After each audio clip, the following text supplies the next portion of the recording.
اسد قیصر صاحب، اس وقت پاکستان میں بہت سے فرنٹ کھلے ہوئے ہیں، اور اس میں ایک فرنٹ اب آزاد کشمیر میں بھی کھل گیا، اور وہاں پہ جو وزیر اعظم ہے انوار اللہ چودھری صاحب، پیپلز پارٹی کہتی ہے ہم نے ان کے خلاف تحریک عدم اعتماد لانی ہے، اور وہ کہتے ہیں ہمارے نمبرز بھی پورے ہو گئے ہیں۔ تو اگر ان کے خلاف تحریک عدم اعتماد آتی ہے تو مسلم لیگ نون کہہ رہی ہے جی کہ ہم نے تو اپوزیشن میں بیٹھنا ہے، تو تحریک انصاف پہلے سے ہی وہیں پہ اپوزیشن میں موجود ہے، حالانکہ پہلے آپ کی میجورٹی پارٹی تھی، پھر آپ کے بندے ٹوٹ گئے۔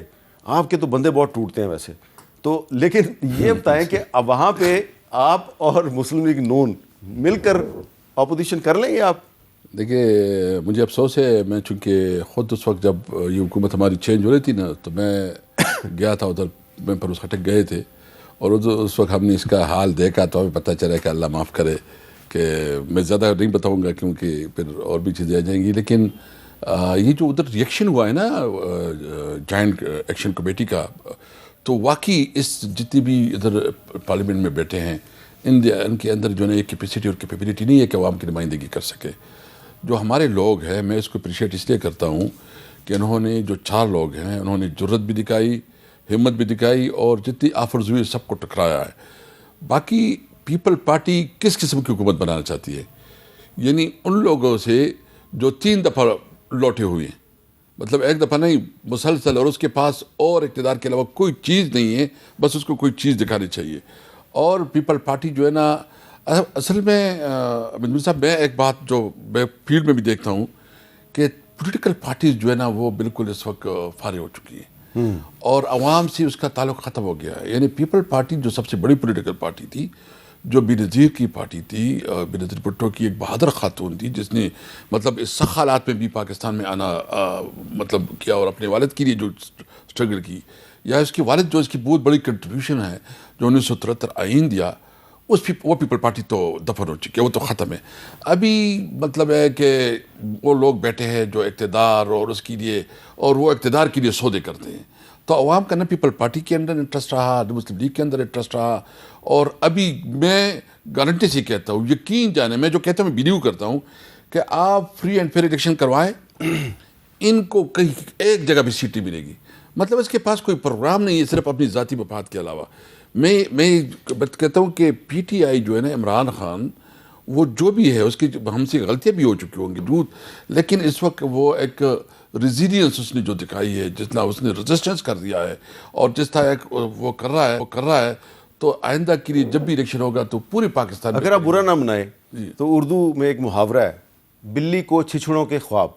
آپ کہتے ہیں اگر فیئر اینڈ فری الیکشن ہو جائے، آج کل کے دور میں پاکستان میں فیئر اینڈ فری الیکشن کی بات کرنا، یہ بلی کو چھچھڑوں کے خواب تو نہیں ہے؟ بالکل آپ بات صحیح کرتے ہیں، دیکھیں، لیکن آپ نے تو خواب بڑا دیکھنا ہے نا۔ ہاں، آپ نے تو دیکھیں، ہم تو وہی کہتے ہیں نا کہ آپ فیئر اینڈ فری الیکشن کروائیں، اور میرٹ کے مطابق جو ہے نا امپائر جو ہے نا وہ نیوٹرل ہو، تو دیکھو وہ دن آئے گا، میں امید رکھتا ہوں وہ دن آئے گا انشاءاللہ۔ اچھا، اب میں آپ کو آخر میں ایک چھوٹی سی ایک رپورٹ دکھانا چاہ رہا ہوں۔ ایک ایشو جو ہے، ہم نے یہ جو پی کا ترمیمی ایکٹ آیا تھا، تو ہم نے اس کی کہا تھا کہ جی اس کا کوئی فائدہ نہیں ہوگا، اس کا نقصان ہوگا۔ تو پی کا ترمیمی ایکٹ کے بعد پھر جو سائبر کرائمز کے لا جو ہیں ان پر امپلیمنٹیشن کے لیے جو فورس بنائی گئی، وہ فورس کیا کچھ کرتی ہے، اس رپورٹ میں دیکھیے۔ فراڈ، بلیک میلنگ، ہراسمنٹ سمیت دیگر آن لائن جرائم کی تحقیقات کے ادارے national cyber crime investigation agency کے لاپتہ کیے گئے افسران کرپشن میں ملوث قرار پائے۔ یوٹیوبر ڈکی بھائی کی گرفتاری کے بعد تحقیقات کرنے والے NCCIA کے ڈائریکٹرز نے اختیارات کا ناجائز استعمال کرتے ہوئے خفیہ ادارے کے نام پر رشوت مانگی۔ پہلے 60 لاکھ روپے، پھر مزید 30 لاکھ روپے ہتھیا لیے۔ 90 لاکھ روپے کی یہ رقم اسسٹنٹ ڈائریکٹر شعیب ریاض نے دیگر سہولت کار افسران کو بھی بانٹی۔ صرف یہی نہیں بلکہ ڈکی بھائی کے اکاؤنٹ سے $3,26,420 اپنے اکاؤنٹ میں ٹرانسفر کیے۔ FIR میں نامزد افسران باقاعدہ نیٹ ورک کے طور پر آن لائن فراڈ کی سہولت کاری میں ملوث پائے گئے۔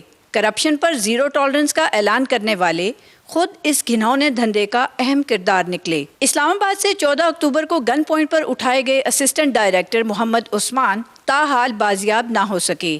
انہیں بھی اس مقدمے میں نامزد کیا گیا ہے۔ جو مجرم ہے یا ملزم ہے، جس نے جتنا جرم کیا ہے اس کے خلاف ریکورس موجود ہے، لا موجود ہے، اب ایز پر لا جو چاہتے ہیں کریں، لیکن اس کے ویئر اباؤٹس جو ہے اس کو اغوا کر لینا، اس کو کسی نامعلوم مقام پہ لے جانا، اس کو کچھ ایسا، یہ تو کسی لاء میں نہیں لکھا ہوا۔ متنازع پیکا ترمیمی بل کے تحت قائم کیے جانے والے ادارے NCCIA کے اعلیٰ افسران کی کرپشن شہریوں کی دادرسی اور انصاف کے نظام پر بڑا سوالیہ نشان ہے۔ کیمرامین محمد اقبال کے ساتھ راشدہ شعیب، کیپٹل ٹاک، اسلام آباد۔ تو اب آپ سوچ رہے ہوں گے کہ میں نے یہ رپورٹ اسد کیسر صاحب کو کیوں دکھائی ہے۔ ان کو اس لیے دکھائی ہے کہ جب ان کی پارٹی کی حکومت تھی تو انہوں نے اسی پیکا لا کو ایک پریزیڈنشل آرڈیننس کے ذریعے انفورس کیا، لیکن اس وقت عدالتیں جو ہیں ان میں ہم گئے تو انہوں نے کچھ ریلیف دے دیا۔ اب عدالتوں سے تو ریلیف نہیں ملا، لیکن یہ جو افسر جو پیکا ایکٹ کے تحت بننے والا ادارہ ہے اس میں بیٹھ کے لاکھوں کروڑوں روپے کی رشوت کھا رہے تھے ایک انٹیلیجنس ایجنسی کے نام پہ۔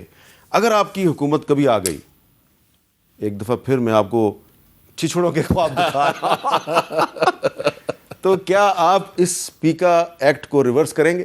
دیکھیے انشاءاللہ آئے گی حکومت، مجھے پورے یقین ہے اللہ تعالیٰ عمران خان کو اس ملک کا وزیر اعظم بنائے گا انشاءاللہ۔ میں آپ کے ساتھ وعدے سے کہتا ہوں کہ جو اس قسم کے قوانین ہیں اس کے خلاف جو ہے نا ہم بھرپور طریقے سے اپنا مطلب جو حکومت خان آئے گی۔ صاحب نے ادھر ہی بیٹھ کے بڑے وعدے کیے ہوئے ہیں ہمارے ساتھ، کوئی پورا نہیں کیا۔ جب وہ حکومت میں آئے تھے ان کی حکومت یہ قانون لے کے آئی، اور ہماری پھر اب حکومت مسلم لیگ نون بھی وہی حکومت۔ یہ حکومت ہماری آئے گی تو میں بالکل یہ کمٹمنٹ کرتا ہوں کہ آپ کے پاس کیس کو ہم فارغ کریں، ختم کریں گے انشاءاللہ۔ تو اگر آپ کی حکومت آ گئی اور اگر مجھے موقع مل گیا تو میں یہ پھر کلپ چلاؤں گا۔ بالکل